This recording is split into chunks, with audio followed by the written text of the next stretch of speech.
Okay, so today we're going to be talking about one of the largest bodies of water here in Tennessee. We're going to be talking about Watts Bar Lake. Okay, and today we're going to be going over all kinds of different topics. We're going to be talking about, what makes up Watts Bar Lake. We're going to be talking about, towns surrounding Watts Bar Lake, stuff to do on Watts Bar Lake, and we're even going to be talking about some pricing and inventory towards the end of the video. So stay tuned because I think this is going to be a really good video for anyone who is interested in Watts Bar Lake.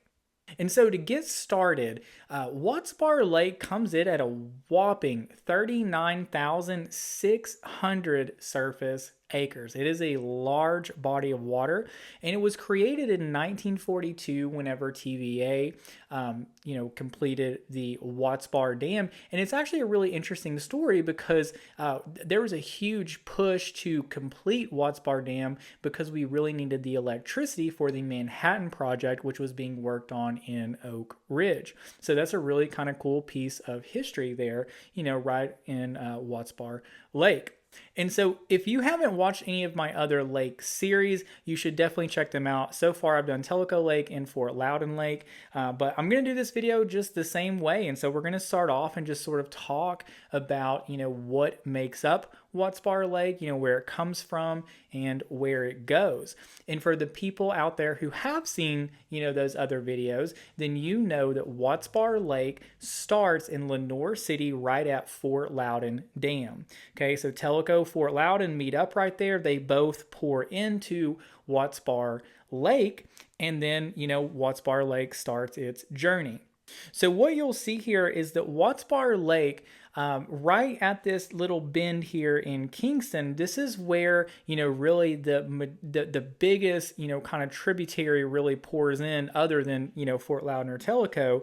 And what pours in here is a combination of two different river systems. So on one side, kind of this Harriman side, we've got the Emory River, which meets up with the Clinch River.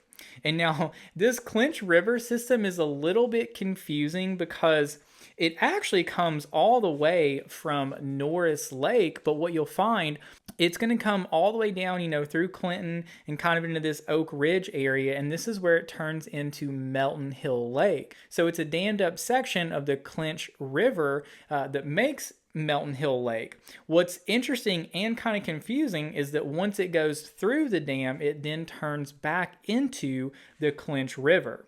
Okay, so then what you'll see here is there's this little fork where the Clinch River, the Emory River meet up, and then this little section past that is still technically the Clinch River until it pours into Watts Bar Lake. Okay, and now other than that, there's really not any other, large bodies of water that really pour into Watts Bar. There's several other, smaller, watersheds and things like that, but not anything, really noteworthy, I wouldn't say. So for that, really, Watts Bar is going to make its way, you're going to make your way all the way down, the Watts Bar Lake until you get to the dam down here in this Spring City 10-mile area, and this is Watts Bar Dam. And then once it goes through Watts Bar Dam, it's going to turn into the Chickamauga Lake. Okay, so that's pretty much what makes up Watts Bar, where it comes from, where it goes. Okay, and so now I want to talk, just a minute about sort of the, winter and summer water levels, right? Because here we have something called winter drawdown, right? So usually, mid to late fall time, TVA is going to drop, the water levels. And on Watts Bar, you're going to be looking about 6 vertical feet, right? So they're going to drop that water level down about 6 vertical feet to make up for all the rain that we get here in East Tennessee. And I've talked about this in the other videos I've done as well. So if you've already heard that, I'm sorry. I just want to make sure that I do this for all the videos.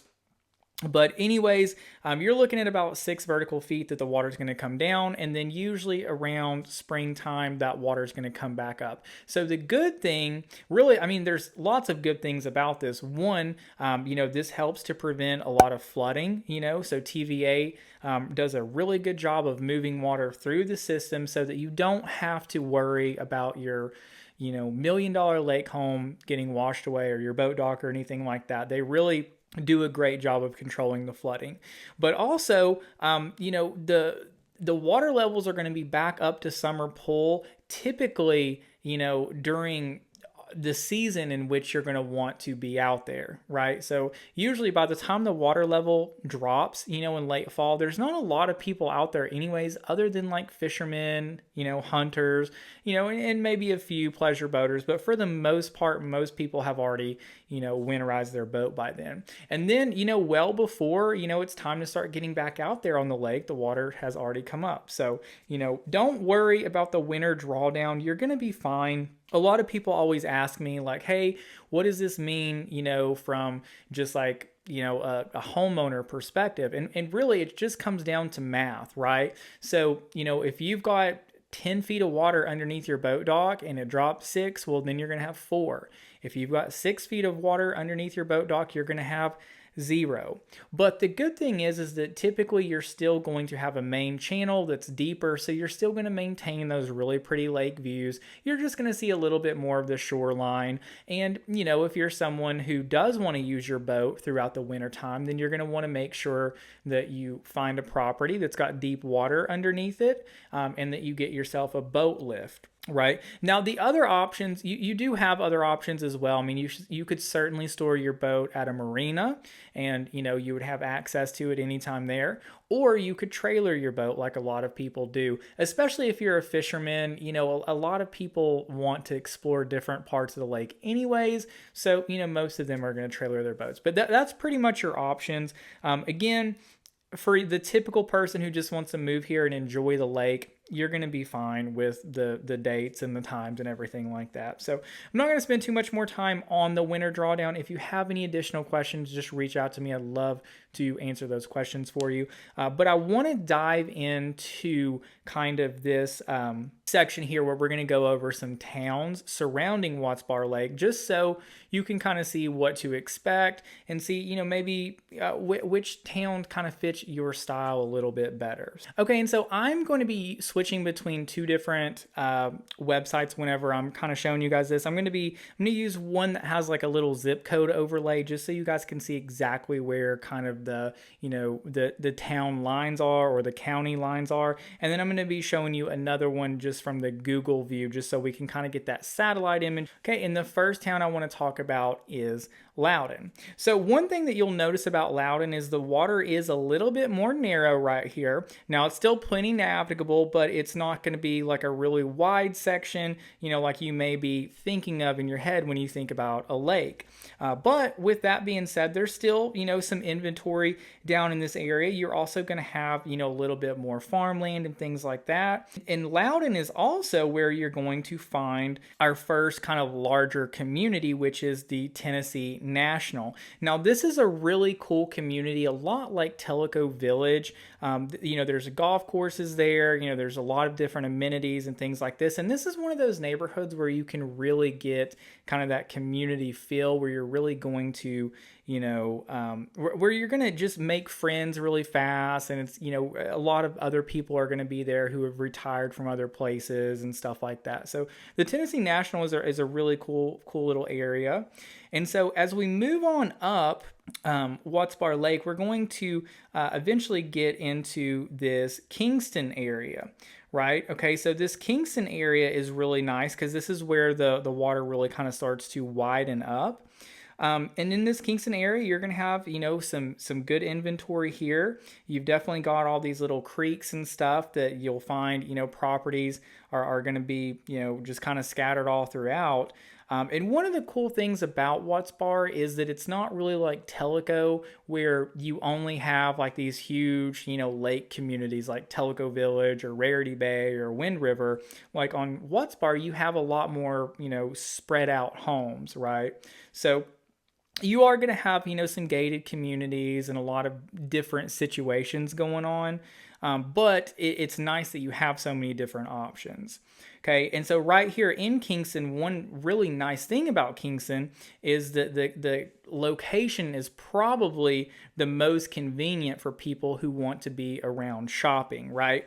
Because you've got this I-40 here, which runs straight to West Knoxville, which has the best shopping around, and you've got the town of Kingston, which is going to have a good bit of shopping in it as well. Okay, so moving on, we kind of get into this Harriman area. And this Harriman area, I would say very similar to Kingston, kind of the same type of homes. You've got a little bit of everything. Location's good too. You're still kind of close to the 40. All's good there. And then you kind of move on down and you sort of start getting into, this Rockwood area. Now, this Rockwood area is really nice. You've got some public land down here as well, this giant island called Thief's Neck. Rockwood also has some decent shopping. There's, like a Lowe's hardware store. There's, a few restaurant options, different things like that. As far as the inventory goes, you're kind of same as Kingston and Harriman. Okay, and then we're going to move on down. And as we move on down, this is where we sort of start getting out there, okay? And so on one side of the lake, you've got Spring City, and on the other side of the lake, you're going to have 10 Mile. Now, the biggest complaints that I have about these two areas is just that you're sort of far out. So like when it comes to, if you wanted to go get like a really nice steak dinner, or you wanted to go, shop somewhere for something really nice, you're going to have quite a bit of a drive on your hands there. There's not really a ton around. You've got some stuff in Rockwood and Kingston. You're going to have some stuff in like Decatur and some of these, Dayton areas, but even Athens, but you've got a bit of a haul there. And that's usually the biggest complaint that we have with these areas. But overall, the thing that I like about the towns surrounding Watts Bar is that you really have a little bit of everything. So if you wanted to get real rural, real country, you can. If you want to be a little bit closer to the city, a little bit closer to good shopping, you can. So that's definitely a huge draw to Watts Bar Lake, along with the pricing, which we're going to talk about here in a little bit. Okay, and now I want to talk about sort of just, the general vibe of Watts Bar Lake, like stuff to do and things like that. And the first thing right off the bat, I would say it's a wonderful fishery. I mean, if you're into big fish like striper or catfish, this is a really, really great place to go. The bass fishing's good. The pan fishing's good. I mean, really, just about any freshwater species you want to target, other than like trout and northern pike, you're going to have some good opportunity there. So great fishery, lots of outdoor stuff. So like I said earlier, you've got some public land if you want to camp, if you want to go hunting or hiking or whatever, you've got that. There's lots of good marinas. You've got like Caney Creek and some others. I'll list them here. I'll be honest, I don't go to a lot of the marinas on Watts Bar just because I've got other ones that are closer. But we can certainly talk about that as well. I'll link a bunch here. I'm sure I'm showing you some on the screen as I'm talking here. And then, you really just have everything that comes along with the lake, with your jet skiing, your tubing, wakeboarding, all that good stuff, all that fun stuff that makes the lake such a desirable place. You have that there. One thing too that's cool about Watts Bar Lake is that you also have, they do a lot of different events there as well. So like during the 4th of July, you'll have, like smoke on the water, different fireworks shows and stuff like that. So that's always nice to get out and kind of enjoy, especially if you've got kids or, just want to get in the American spirit, So Watts Bar, there's a ton to do there. Like I've said in all the other lake videos, I mean, it's pretty much the same across the board. There's not really a whole lot one lake has that the other doesn't. But Watts Bar, the good thing about it is it's so big, you can kind of spread out from people. I don't believe that Watts Bar is quite as busy as Fort Loudon or Tellico because, again, you're a little bit further out from Knoxville where you have kind of that dense, population. So, all right, guys. And so now I want to talk about pricing and inventory. And so what I've done here is I've pulled numbers from both lots that have sold and lake houses that have sold. And I'm using data from January 1 of 2023 through October 28th of 2023. And the reason I'm using these dates is because that's what I started with, and I want to keep my numbers consistent. So with all the lakes, I'm using that time frame. Okay, so let's start off with lake homes. And for Watts Bar, the median sold price out of 68 sold homes was $675,000. Okay, that's the median sold price. Now, of those properties, 60.3% of them sold within 30 days on the market. Okay, and now we're going to look at lake lots that have sold, and we had 67 lake lots total sell. With a median sold price of $170,000. And of those lots that sold, 46.3% of them sold within 30 days on the market. So if you are comparing numbers, what you'll find is Watts Bar Lake is quite a bit lower with the pricing. Okay, but I will say one thing is you kind of have to look at everything together. Watts Bar also is a much larger lake, so you've got more area to cover, and you do have sections of Watts Bar Lake that are a little bit further out. So you have to kind of take all of that into account. And if you want to talk more about it and really get into it and break it down to be real specific, I would love to do that with you. Just give me a call, text, email, whatever works best for you, and we can kind of break those numbers down. But that's going to do it for this video, guys. I hope that y'all enjoyed it. I'm going to try to do this for all the lakes, so I've got a few more to finish up. If you have any recommendations on lakes that you would like to hear about, just drop them in the comments below. But with that, guys, I'll catch y'all in the next video. I'm going to get out of here and get to work on another one. So y'all have a wonderful day. See you later. Bye.